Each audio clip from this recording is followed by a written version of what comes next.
Merci de vous informer avec Puissance Télévision. Bienvenue si vous venez de nous rejoindre dans l'actualité de ce samedi 6 décembre. Du 1er au 7 décembre a lieu la 5e édition de la semaine des lycées professionnels. L'objectif, c'est d'explorer les spécificités de la voie professionnelle et c'est au lycée Émile Baudot de Vassy que le bac pro sécurité a été mis en avant. Depuis une quinzaine d'années, la mairie de Saint-Dizier va directement chercher son sapin de Noël dans une forêt haut-marnaise. Un travail de recherche, mais il faut surtout trouver le plus beau. On les a suivis. Ils sont souvent discrets, mais leurs décisions pèsent lourd sur l'avenir de la Meuse et de la Haute-Marne. Les GIP ont célébré cette semaine leurs 25 ans. Depuis le début du mois de décembre, la Chambre d'agriculture de la Meuse a lancé un calendrier de l'Avent. 24 fermes participent pour attirer les clients dans les commerces locaux. Un point rapide sur la météo maintenant, un samedi bien arrosé dans nos départements, avec des pluies présentes du matin au soir sous un ciel uniformément gris. Les températures, elles, resteront douces pour la saison, comprises entre 4 et 10 degrés. Mais avant de commencer ce journal, 2 opérations d'ampleur ont visé le trafic de stupéfiants dans le Grand Est cette nuit. Entre Nancy et Ligny-en-Barrois, les gendarmes meusiens ont démantelé un réseau structuré. 400 grammes de drogue et 34 000 € ont été saisis. À Saint-Dizier également, dans le quartier des Ageaux, une intervention avec le RAID a permis l'interpellation de 7 suspects. Ils sont soupçonnés d'avoir diffusé différents stupéfiants grâce à des contacts noués sur les réseaux sociaux, puis livrés aux consommateurs. Présentés à la justice, ils ont été mis en examen pour trafic, blanchiment et détention d'armes. 5 ont été placés en détention provisoire, 2 sous contrôle judiciaire. Pour le procureur de Chaumont, cette opération illustre la mobilisation des services de l'État pour contrer le développement de ces réseaux. Un article complet est à retrouver sur notre site internet puissancetélévision.fr. Tout autre chose maintenant, 3 élèves de 3e sur 10 en France poursuivent leur scolarité dans un lycée professionnel. Et du 1er au 7 décembre, au lieu de la 5e édition, un événement national a eu lieu, la semaine des lycées professionnels. L'objectif, c'est d'explorer les spécificités de la voie professionnelle auprès des collégiens et de leurs familles. Et au lycée Émile Baudot de Vassy, c'est le bac pro sécurité qui a été mis en avant à travers une présentation des professionnels et d'anciens élèves. Un reportage de Janice Gallard.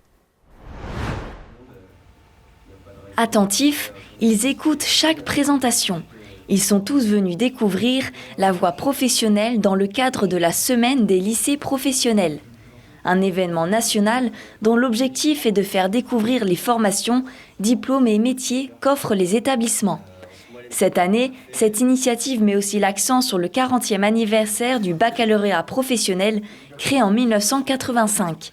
Ce diplôme est devenu la première certification de formation professionnelle initiale construite sur l'alternance entre le lycée et l'entreprise.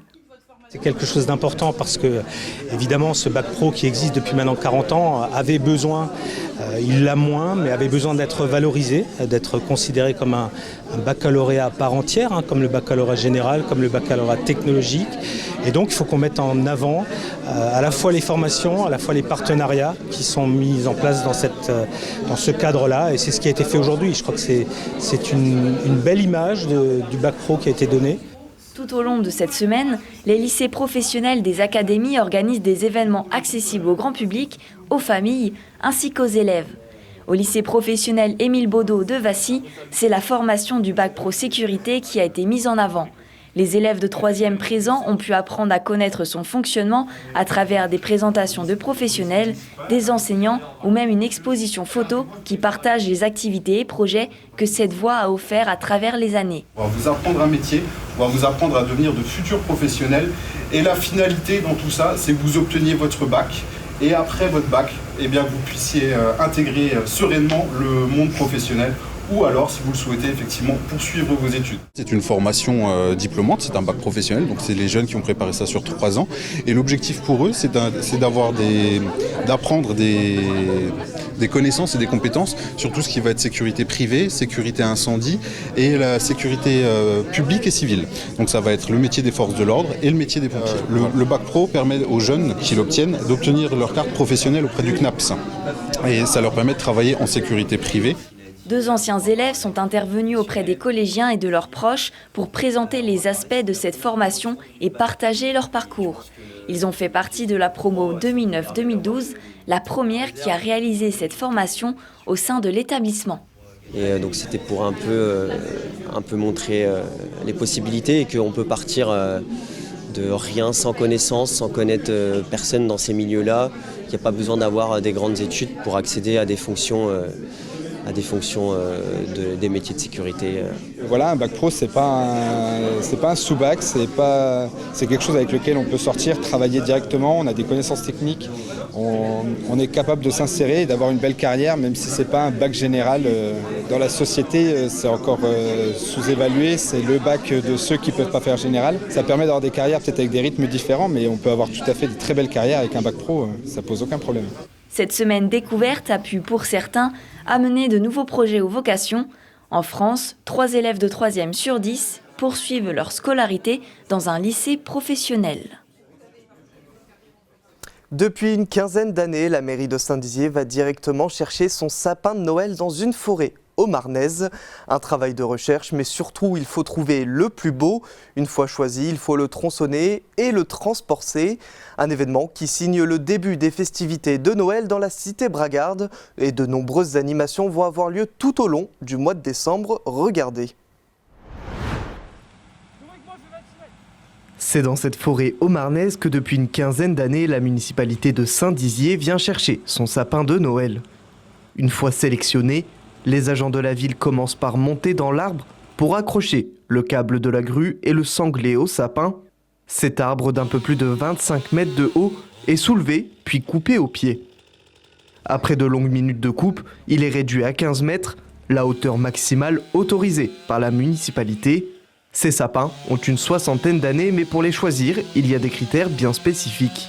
On choisit en fonction déjà qu'il soit le plus fourni possible, qu'il ait la hauteur requise bien sûr, sans non plus défaire, je dirais, l'aspect esthétique de l'allée, c'est-à-dire que les arbres isolés, quand bien même ils seraient jolis, on ne les enlève pas. Voilà. Donc on essaie de trouver un arbre pas trop isolé, qui soit joli, donc ça c'est pas toujours très facile, mais bon on arrive toujours à trouver le spécimen qui va bien. Les parties basses ne sont pas très branchues, donc il faut quand même avoir une pointe assez étoffée, donc pour cela il faut quand même une hauteur, on va dire totale, assez haute. Donc là-dessus il n'y a pas de souci. La partie basse de l'arbre est taillée pour passer dans l'emplacement prévu sur la place Aristide Briand. Une fois les coupes terminées, il est couché sur le porte-charge en cassant le moins de branches possible, une manœuvre délicate. Il est ensuite transporté jusqu'à la cité bragarde.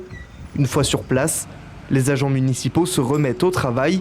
Il faut positionner le sapin dans l'emplacement prévu et ensuite le relever. Mais ces fêtes de Noël sont aussi l'occasion pour la cité bragarde de lancer des nouvelles activités pour raviver le lien social. Cette année, il y a 2 nouveautés que sont l'Aristide Christmas. Et donc en fait, on a essayé de proposer sur la place Aristide Briand de jolies animations autour de la féerie de Noël et l'amusement dans 3 petites bulles et ça fait comme un petit parcours de déambulation pour les petits-enfants et les familles. Et autour de ces 3 bulles, qui vont attirer la curiosité des familles, il y aura aussi des chalets avec des commerçants de bouche qui ont accepté de jouer le jeu avec nous en proposant des crêpes, du sucré, du salé et quelques boissons chaudes. Et puis bien sûr, on garde le carrousel sur la place des Petites Halles avec de la même manière une offre de bouche. Sur la place du Petit Bourg, entièrement rénovée, il y aura également des illuminations. Cette année, une grande vitrine décorée par l'Union des commerçants bragards est visible dans la rue Gambetta à travers les vitres de l'ancien magasin Burton. Les animations commenceront à partir du samedi 6 décembre prochain au Rempart avec feu d'artifice, suivi d'une déambulation jusqu'à la place Aristide Briand.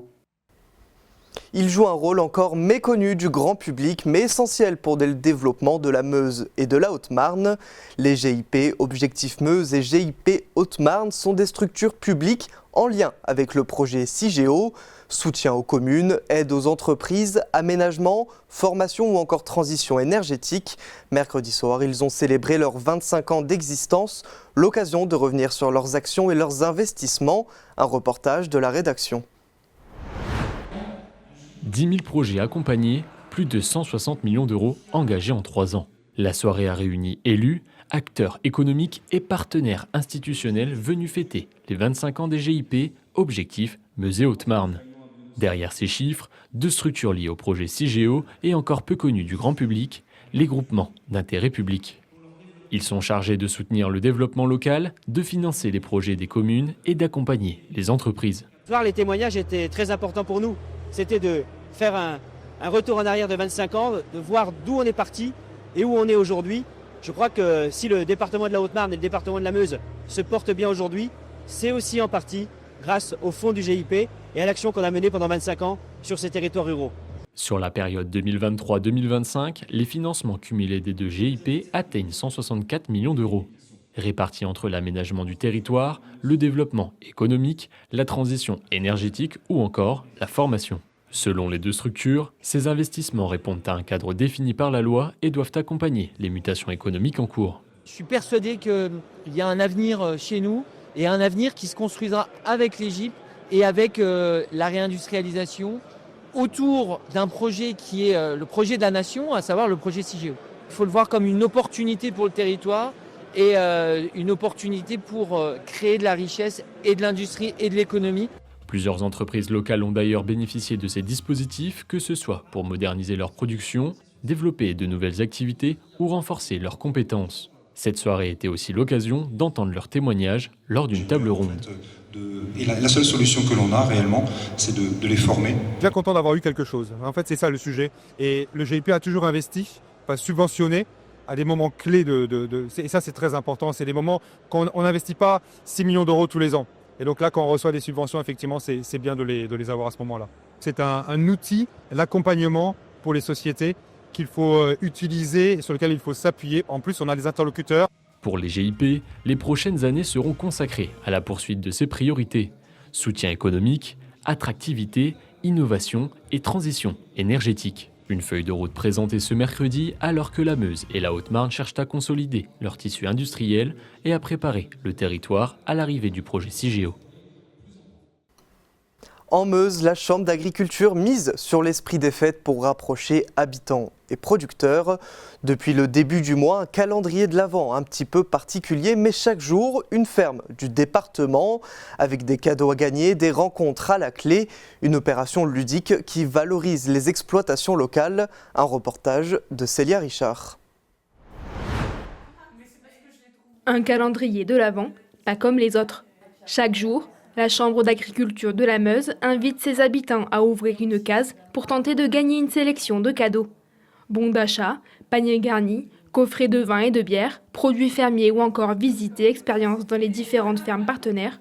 Ce projet, à l'initiative de Bienvenue à la ferme, vise à mettre en lumière les fermes et exploitations meusiennes. Nous, c'est super, ça fait une petite mise en lumière de notre ferme. Voilà, donc là, on a été 24 fermes à participer au calendrier. Donc ça permet de parler de nous et de montrer ce qui se passe un peu dans notre ferme. Donc chez nous, vu qu'on a justement le volet à la fois produit de la ferme et activité à la ferme, on a fait le choix de faire gagner un bon d'achat que les gens pourront utiliser librement comme ils le souhaitent. Par le biais du calendrier, le projet, c'est que les gens viennent directement sur les fermes rechercher leur lot. Donc voilà, ce sera l'occasion qui rentre chez nous et puis qui découvre ce qu'on fait s'ils ne connaissent pas encore. Et pour participer, rien de plus simple. Il suffit de liker le post quotidien, répondre à la question posée en commentaire, et un tirage au sort sera effectué chaque jour. Toutes les informations pour répondre à la question se trouvent soit sur la page Facebook du producteur, soit sur leur site internet. Donc le but, c'est de faire découvrir les produits locaux et nos agriculteurs meusiens. L'idée est venue de notre conseillère et puis en échange avec les producteurs de lancer le calendrier pour promouvoir à la fois la page Facebook et nos producteurs. Cette initiative a pour but de créer une dynamique digitale et festive, mais surtout de renforcer la consommation locale pendant les fêtes de fin d'année. Vous pouvez retrouver toute l'actualité en continu sur notre site internet puissancetélévision.fr et notre application mobile. Dans un instant, vous avez rendez-vous avec un nouveau numéro d'Éco-Région et vous découvrirez un curé connecté. C'est à Thionville que cela se passe et Moselle TV a suivi ce curé, pas comme les autres. Mais tout de suite, un point sur la météo.